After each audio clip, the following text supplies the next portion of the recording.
Hello, everyone. My name is Andrew Knack. I am the City Councillor for Ward 1, which is in the west end of the City of Edmonton. And I've been hosting a couple of conversations with different business leaders, community leaders, different people who represent organizations who are doing phenomenal work, not just in the ward, but really across the city. And I'm very fortunate to be joined by Katherine O'Neill right now, who is the, fairly new, 3 months in, executive director of the YWCA. And we're going to chat a little bit about what the YWCA is doing, how they're handling this. But first, I want to give Katherine an opportunity to introduce herself and tell us all a little bit about who you are and tell us about the YWCA as well. Well, thanks so much for having us, Andrew, because I think this is really exciting that you're having these conversations because of COVID. There's so much going on, and it's kind of nice to be able to talk about what we're doing at the YWCA. So thank you. As you said, I'm new to the YWCA. I joined officially on March 16th, which was the day that the quarantine started. So I am new, but I feel like even in 3 months, I feel like I've been here several years just because of the pace of change and what's been going on. And so I've had really quite a fast introduction to this organization. But I come from a journalism background. I've been involved in politics in our province and in communications and leadership positions. And what drew me to the YWCA Edmonton is the fact it's had such an incredible legacy in this city. The work it has done on gender equality and helping women and families in our community, particularly vulnerable women and families in our community, has been life-changing for many folks. And over many, many decades, many hands have changed many lives. And that work is incredible, but there's so much more to do. I feel that with particularly gender equality, we've got still a long road to go, and as an organization, we really want to help lead the way to show others about how we can get there. So this organization is, because we've been around since 1907, that was when we opened our doors. We've been through world wars, the Spanish flu, the Great Depression, and what has made our organization quite different is we've always innovated and adapted a lot during those very tumultuous periods. So COVID-19 has been no different for our organization. And I'm actually, I look at this and we've really just risen to the challenge, and there's lots of work to do. So I'm very proud to be here and part of the solution in our city as we respond to this crisis. Absolutely. Well, and actually leads perfectly into one of the first questions I wanted to ask, which is, and it may be hard to answer because you only know the COVID world right now with the YWCA, but with the team that supports you and all the work that happens, how has COVID impacted the YWCA?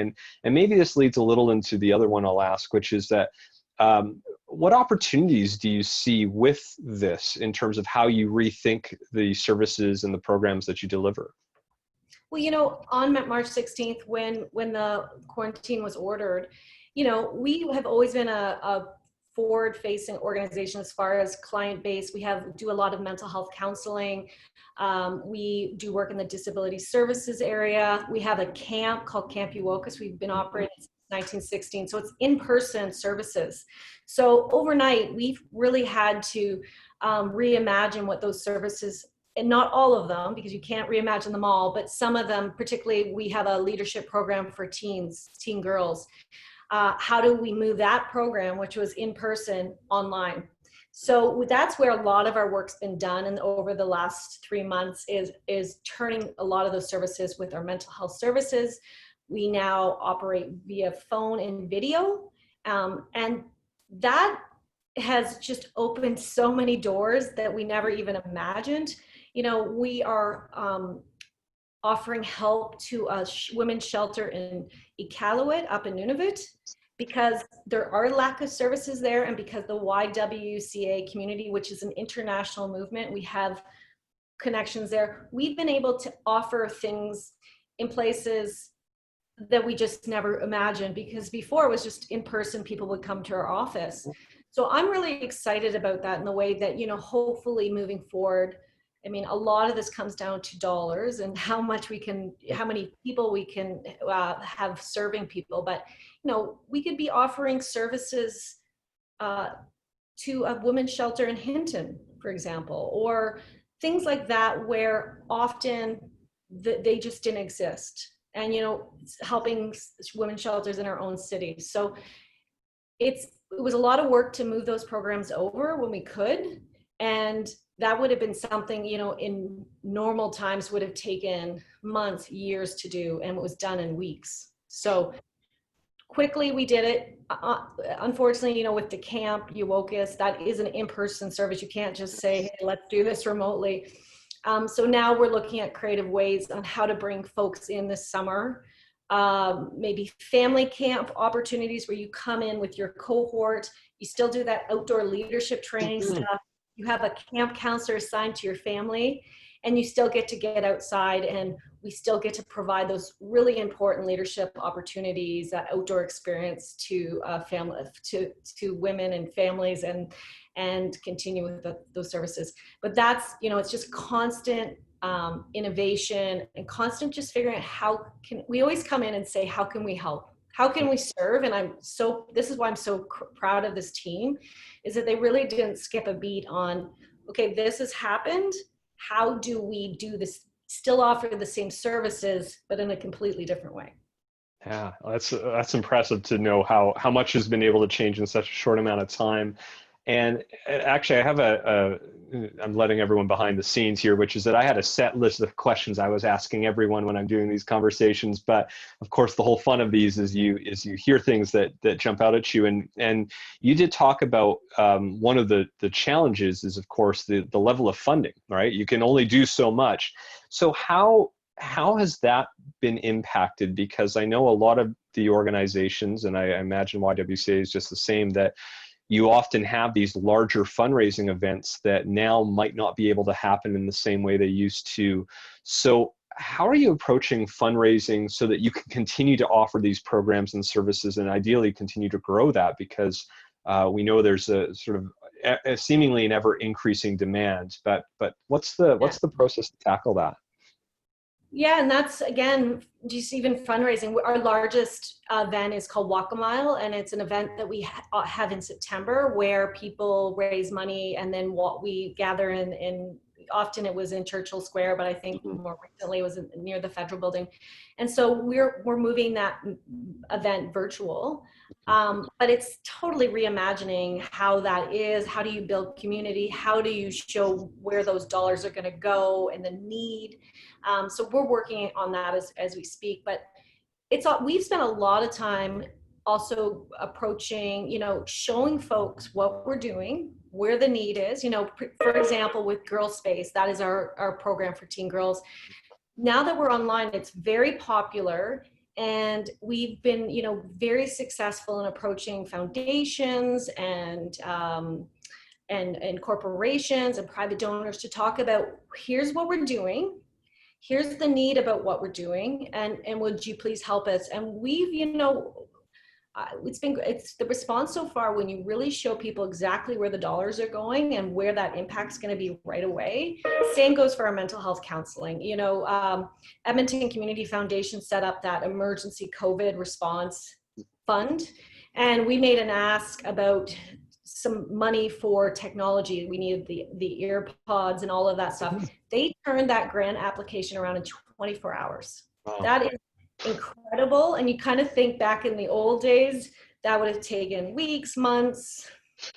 And so if you really show, it's really goes into your application, and also when you're just even privately fundraising, you're really detailing to people what you're using the dollars for. And we've also stepped up and are using our voice on an advocacy level when it comes to gender equality. This crisis has hit women quite hard. We got it on the fact that a lot of women, nurses, caregivers, service workers are women. And then we are seeing violence, as far as family violence, growing rates of domestic violence. So we're making sure that our voice as a leading women's organization in this province are out there talking to lawmakers, talking to folks like you, talking about the larger issues so that you understand when you're making decisions how it's going to impact particularly women and families. So when you show folks what we're doing and what the possible outcomes can be, it's been really heartening to see that the dollars are coming and that they're helping fund this work. Well, that's good to hear. I'm glad to hear that. And maybe at the end you can talk about how people can donate if they're interested as well. We'll cover that a little bit later. Definitely.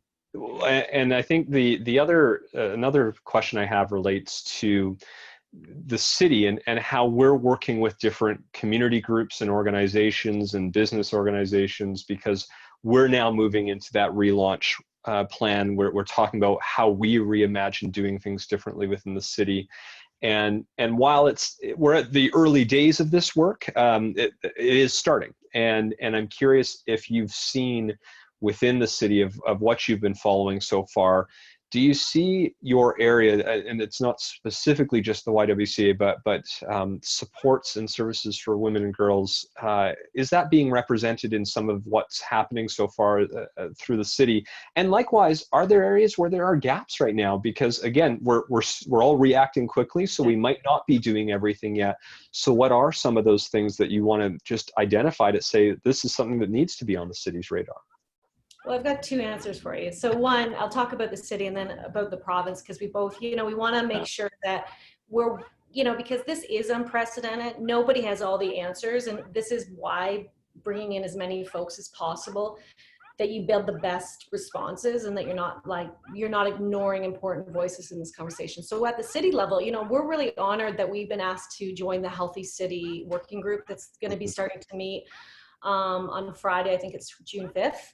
Will be the first meeting, and I'm really excited about that work that's going to be done by the city, because we're already thinking about, okay, how do we have a response to this crisis that is looking down the road and understanding what are going to be some of the biggest challenges. And right away there are two that stick out to us as an organization: the mental health supports that are necessary.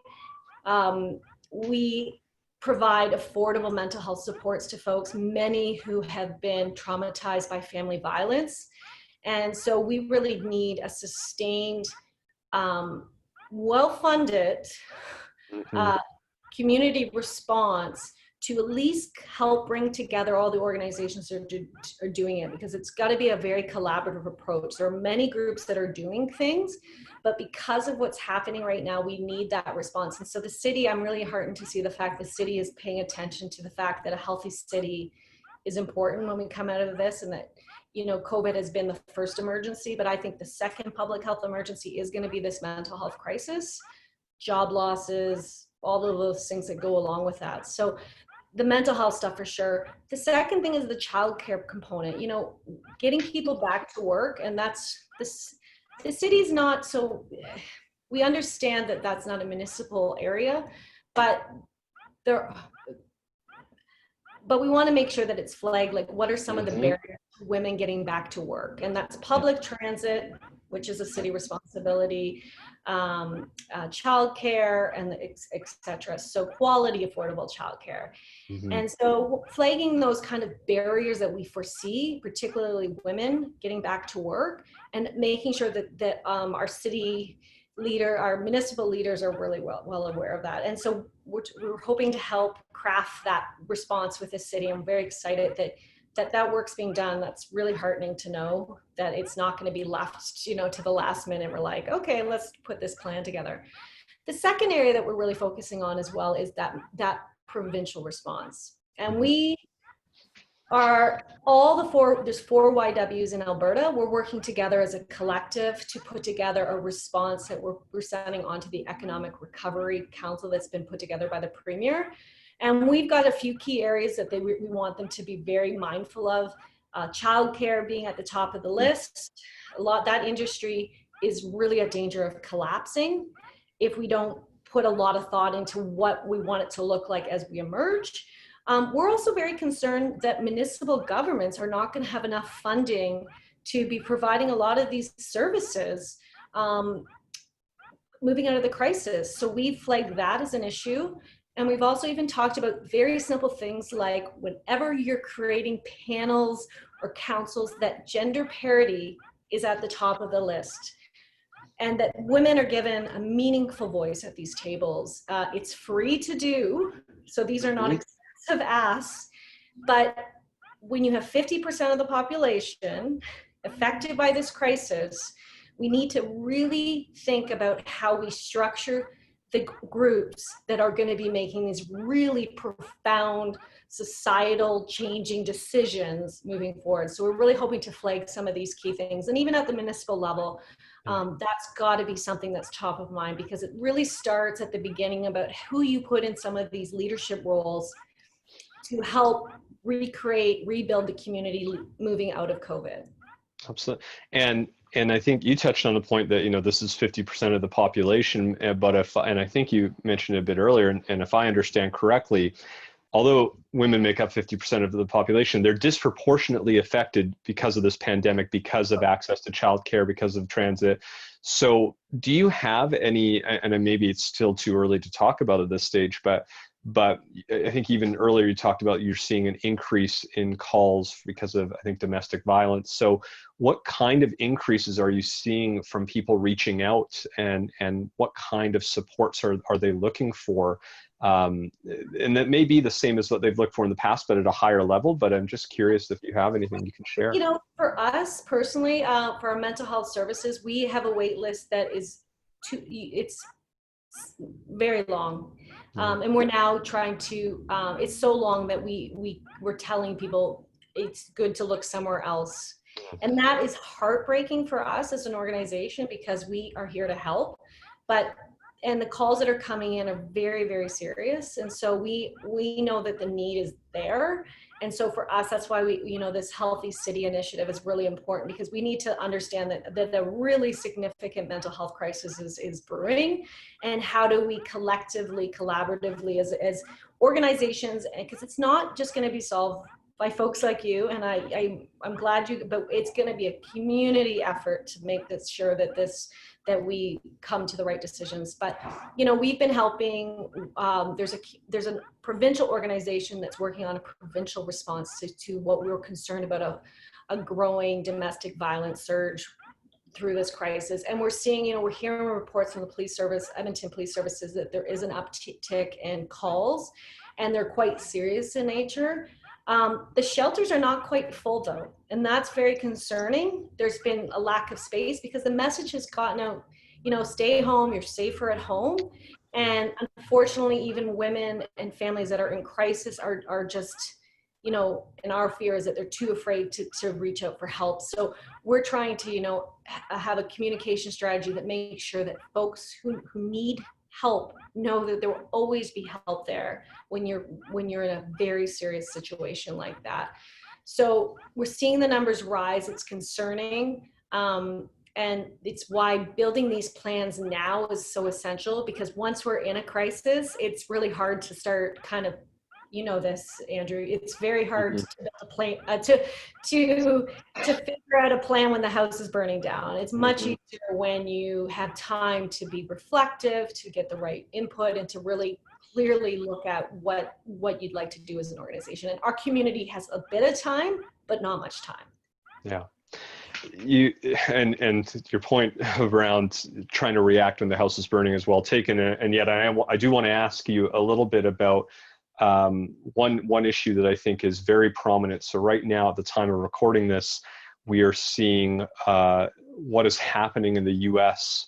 after the murder of George Floyd, and unrest and riots form because people are not seeing the action they want to deal with the systemic racism that has existed.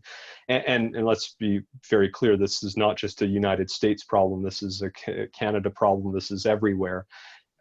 Do you have any thing you can share around the supports or the work that you do specifically for women of color and girls of color? Because, and I don't know if there are dedicated supports, but I'm just curious, knowing what's happening, it might be nice to talk a bit about that.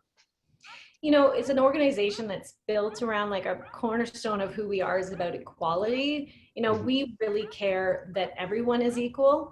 At the end of the day, this systemic racism is a, like you said it perfectly, perfectly. It is not just a US problem. It is in Canada. It has been here, you know, and I think just confronting the fact that we do have a problem is step one. I think we've seen this week, it's been very, I don't know, it's been a difficult week, to be quite honest, Andrew, because there's a lot of people that are still in denial about the fact that this even exists as a problem. So our organization, you know, with even right down to our Girl Space program, where we empower and teach young women of all, you know, of all backgrounds, you know, how to, you know, just giving them those life skills that they need moving forward. So it starts young, and it starts about showing folks that we are all equal. So we, you know, we don't have all the answers right now, but we want to stand together with other women's groups in our city to be an amplifier of their message, to listen, to learn, to, you know, collaborate as much as possible. And we've, you know, been reaching out to offer that support as much as possible, because we need to come together and truly give people a voice in this crisis, and to make sure that people are listening with open ears and not kind of that denial that still exists where this isn't really a problem, or in a week from now it's not going to be a problem. Mm-hmm. This is something that we have to confront, and we have to, coming out of this, have a really, you know, long-term plan about, really, are we really going to just ignore it again? Mm-hmm. Or are we really going to deal with what these systemic problems are? We are part of an international movement that is fighting against systemic racism. In the US, our sister organizations have been leading the way, particularly when it comes to women of color, showing the way about where this racism is, what the changes need to be, so that we aren't going to just ignore this crisis and sweep it under the rug again. So I'm proud of the work that's being done in the US. We're trying to bring it to Canada to make sure that it's sustained, and that we next week, like I said, isn't, you know, we're on to the next issue, because that is, if that happens again, which I'm very concerned about, this is just going to keep repeating, and we will confront it again. So we stand with all of, you know, as an organization that's just devoted to equality, we stand with those organizations. And right now it's truly about listening, amplifying those voices, and just being part of the solution. Excellent. Thank you. And appreciate that answer. And before we wrap up, the last question I just wanted to ask relates to how people can stay connected to the work that the YWCA is doing. I also mentioned earlier, I'd love to know, you know, how do people donate? Because we've got a lot of great work that's happening that is not free, and we need, and in fact, there's a growing need in a lot of cases. So how can people support the YWCA? How can they stay involved in the work that you're doing? I know you've been doing a speaker series. What's the latest that anyone watching can be more connected with the YWCA? You know, we have really active social media channels, so connecting to those, following us, resharing information that you find helpful, or you want to amplify yourself. So we're on all of, you know, Facebook, Instagram, Twitter. So follow us there. Head to our website, YWCAEDM.org, and you can find out our COVID, what we're doing with our COVID response, more detailed. You can sign up to become a donor. Become a monthly donor. Even if you gave $10 a month, you're part of our mission, you're joining our organization, and you're helping us do this work. We appreciate any gift, and all of it goes right to helping folks. And, you know, you talked about our speaker series as well. We've just launched a 5-part speaker series where we're spotlighting influential Canadian women. One of our speakers is Tanya Talega, who is a noted author and Indigenous rights activist, and her speech will be about reconciliation. So, you know, go to our website, find out how you can sign up for those speakers. It's free, and you can join from your living room and just connect virtually. So I think it's really exciting that we're just spotlighting women that we think you need to know, and we want people to learn from them, and to kind of, you know, feel, you know, as we're physically distancing, we want to bring people together to kind of celebrate those women that are just continuing to do this incredible work. So those are a few quick ways to get involved. And, you know, reach out to me. My email and my phone number, my cell number is on the website. We really are here to listen to the community and to understand how we can help more. I go back into the history of our organization, and it's just so fascinating that even in 1907, when we started, we were one of the first organizations to set up a social service in the city. We set up a service where women who were newcomers to the city, we would provide housing and supports to them. And so I just kind of look back at that heritage, and I just see an organization that's always kind of looking for those gaps and where that help needs to go next. And so that's why we've got an open ear all the time, kind of listening to what's that next thing that, you know, we need to help and step up to support women and families. So please get in touch. It's a two-way street, and it's beyond donating your ideas, your passion for this area. We need it to survive and to continue to grow. Thank you so much for that, Katherine. Thank you for taking the time to chat with me. This has been a pleasure. I've known you since before you were involved with YWCA, and you have, through the many years I've known you, done so much to help build up our community, our city.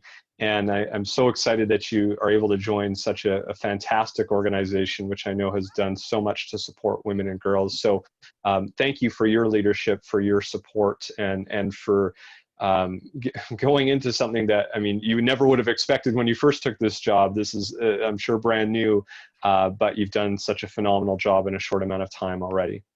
Thank you. And thank you, Andrew, for everything you're doing. You know, this is a city of doers and collaborators and dreamers.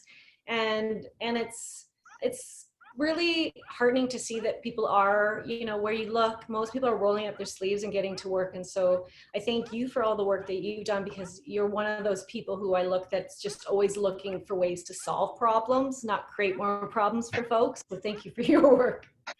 My pleasure. And thanks to everyone who took the time to watch and listen to this. And please do get more involved, follow along with the great work that the YWCA is doing, and there will be more videos coming soon. Thanks, everyone. Thank you. Have a great day, everyone. Thank you.